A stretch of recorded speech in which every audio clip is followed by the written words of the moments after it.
Hello guys, welcome back to my channel. কেমন আছো সবাই? আশা করি ভালো আছো। তো তোমরা দেখছো তন্ময় আমি কিচেন। তো বন্ধুরা, আজকে আমি খুবই সুন্দর একটা রেসিপি নিয়ে চলে এসেছি তোমাদের সামনে।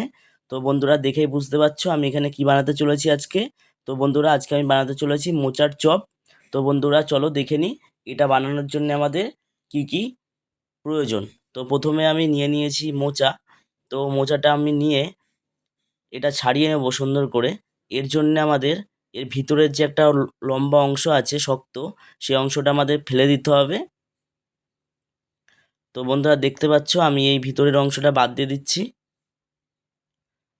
তো আমাদের এইভাবে মোচার ভিতরের অংশটা বাদ দিয়ে নিতে হবে। তো এক এক করে আমি এখানে সবগুলো বাদ দিয়ে নিয়েছি। তো এরপরে আমি এটা কেটে নেব। তো আমি একটা ছুরির সাহায্যে এটা ছোট ছোট করে টুকরো করে নেব বা কেটে নেব। তো বন্ধুরা, দেখতেই পাচ্ছ এইভাবে আমি মোচাগুলো কেটে নিচ্ছি সবগুলোই। তো অন্যদিকে আমি একটা জলের মধ্যে দিয়ে দেবো হলুদ। তো হলুদগুলো দিয়ে আমি মোচাগুলো জলের মধ্যে দিয়ে দেবো। এতে মোচার কষটা ভালো করে এর থেকে বেরিয়ে যাবে। তো বন্ধুরা, দেখতেই পাচ্ছ আমি এখানে দিয়ে দিয়েছি আমাদের কেটে রাখা মোচাটা। তো অন্যদিকে আমি কড়াইয়ের মধ্যে দিয়ে দেবো জল। তো বন্ধুরা, এখানে আমি বেশ কিছু পরিমাণে জল দেব। তো জলটা দিয়ে আমি এখানে দেব 1 চামচ হলুদ গুঁড়ো। হলুদটা দিয়ে আমি জলের মধ্যে ভালো করে হলুদটা মিশিয়ে নিচ্ছি, দেখতেই পাচ্ছ। তা হলুদটা আমাদের ভালো করে মিশিয়ে নিতে হবে।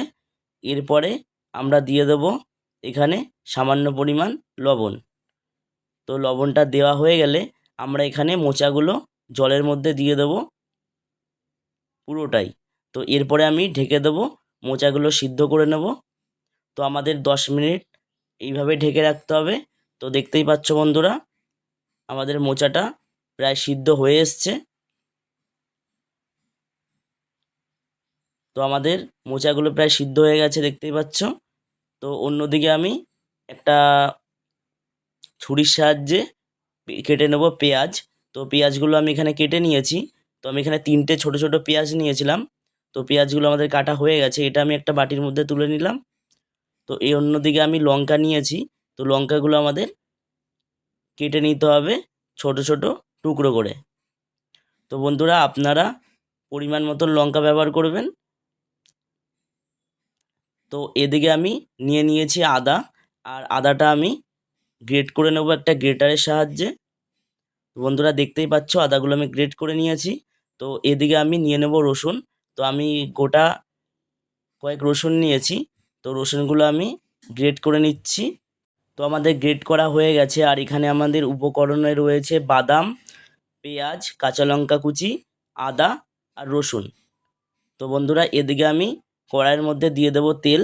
আর কড়াইটা আমাদের ভালো করে গরম করে নিতে হবে। তো বন্ধুরা, তেলটা আমাদের গরম হয়ে গেছে। এরপরে আমাদের কুচিয়ে রাখা পেঁয়াজগুলো যে ছিল সেটা আমি এখানে দিয়ে দেবো। আর আমাদের গ্রেট করে রাখা রসুনটাও আমি এখানে দিয়ে দেবো। তো এটা দিয়ে আমি ভালো করে এটা নাড়াচাড়া করে নেব। আর এটা আমাদের ভালো করে একটুখানি ভেজে নিতে হবে। তো আমাদের পেঁয়াজ আর রসুনটা ভাজা হয়ে গেছে। এরপরে আমি দিয়ে দেব আদা আর কাঁচা লঙ্কা কুচি। তো বন্ধু, এটা আমাদের দিয়ে ভালো করে একটুখানি ভেজে নিতে হবে। আর আমাদের এটা ভাজার সময় গ্যাসের ফ্লেমটা আমরা একটু আস্তে দিয়ে নেব। তো এরপরে আমাদের দিয়ে দিতে হবে আলু সিদ্ধ। তো আমাদের আলু সিদ্ধটা আমরা আগের থেকে করে রেখেছিলাম। তো আমরা এখানে একটা আলু ব্যবহার করেছিলাম বড় সাইজের। তো আলুটা দিয়ে আমি এরপরে দিয়ে দেব মোচা। তো আমাদের মোচাটা সিদ্ধ করে রেখে দিয়েছিলাম, সেই মোচাটা আমি এখানে দিয়ে ভালো করে কষিয়ে নেব। তো এরপরে আমি দেবো এখানে হলুদ, 1 চা চামচ হলুদ গুঁড়ো ব্যবহার করেছি। আর ব্যবহার করেছি আমি 1 চা চামচ লবণ। আর দিয়ে দেবো আমি 1 চা চামচ লঙ্কার গুঁড়ো। আর দিয়ে দেবো আমি এখানে বাদাম। তো বন্ধুরা, আমি এখানে চীনা বাদাম ব্যবহার করেছি। তো এটা দিয়ে আমি ভালো করে একটু কষিয়ে নেব। তো বন্ধুরা, দেখতে পাচ্ছ আমি এখানে একটু ভালো করে কষিয়ে নিচ্ছি। আর এটার থেকে যতক্ষণ জল না বেরোবে ততক্ষণ আমাদের এটা কষিয়ে নিতে হবে। তো বন্ধুরা, দেখতেই পাচ্ছ আমাদের এটা প্রায় তৈরি হয়ে গেছে। এরপরে আমাদের দিয়ে দিতে হবে 1 চা চামচ গরম মশলার গুঁড়ো। তো দিয়ে আমি এটা আবার একটু ভালো করে নাড়াচাড়া করে নেব। তো বন্ধুরা, এই মোচার চপটা তৈরি করতে আমাদের কিন্তু বেশি সময়ের প্রয়োজন নেই, খুব কম সময়ে হয়ে যায়। আর বাড়িতে থাকা উপকরণ দিয়ে এটা আমরা তৈরি করে ফেলতে পারবো। তো বন্ধুরা, দেখতেই পাচ্ছ আমাদের এটা তৈরি হয়ে গেছে। এবার এটা আমি একটা থালার মধ্যে তুলে নেব। তো আমি এখানে পুরোটাই থালার মধ্যে তুলে নিয়েছি, দেখতে পাচ্ছ। তো এদিকে আমি একটা পাত্রের মধ্যে দিয়ে দেব বেসন। তো আমি এখানে বেসন ব্যবহার করেছি 2 চামচ। আর দেবো 1 চামচ চালের গুঁড়ো। আর দেবো কিছুটা পরিমাণ খাবার সোডা। আর দিয়ে দেবো আমি স্বাদ মতন লবণ। আর দিয়ে দেবো আমি এখানে কিছুটা পরিমাণ হলুদ গুঁড়ো। আর দিয়ে দিতে হবে আমাদের এখানে লঙ্কার গুঁড়ো। তো আমি এটা দিয়ে ভালো করে এটা মিশিয়ে নেব। তো ভালো করে আমাদের এটা মিশিয়ে নেওয়ার পরে আমাদের কিছুটা পরিমাণ জল দিয়ে দিতে হবে। তো বন্ধুরা, দেখতেই পাচ্ছ আমি এখানে কিছুটা পরিমাণ জল দিয়ে নিয়েছি। তো আমাদের ব্যাটারটা আমরা তৈরি করে ফেলেছি। আর এই ব্যাটারটা কিন্তু বেশি পাতলা হলে হবে না।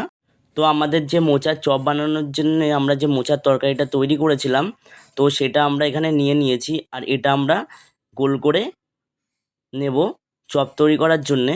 তো বন্ধুরা, দেখতেই পাচ্ছ আমি এখানে গোল করে নিয়েছি। তো বন্ধুরা, এখানে আমি সবগুলোই তৈরি করে ফেলেছি একইভাবে। তো আমাদের এটা হয়ে গেছে তৈরি করা। তো এদিকে আমি একটা কড়াইয়ের মধ্যে দিয়ে দেব তেল। তো বন্ধুরা, আমি এখানে রিফাইন অয়েল ব্যবহার করেছি। আর তেলটা আমাদের ভালো করে গরম করে নিতে হবে, কারণ চপ বানানোর জন্য আমাদের তেলটা গরমেরই প্রয়োজন। তো এরপরে আমি একে একে ছেড়ে দেবো তেলের মধ্যে। তো বন্ধুরা, দেখতেই পাচ্ছ আমাদের তৈরি হয়ে গেছে মোচার চপ। তো বন্ধুরা, আমাদের এই মোচার চপটা তৈরি করার সময় আমাদের গ্যাসের ফ্লেমটা মিডিয়াম টু লো ফ্লেমে দিয়ে রাখতে হবে, না হলে কিন্তু চপটা বাইরের থেকে পুড়ে যাবে আর ভিতর থেকে কাঁচা থেকে যাবে। তো বন্ধুরা, আমি এখানে একে একে পুরোটাই তৈরি করে ফেলেছি।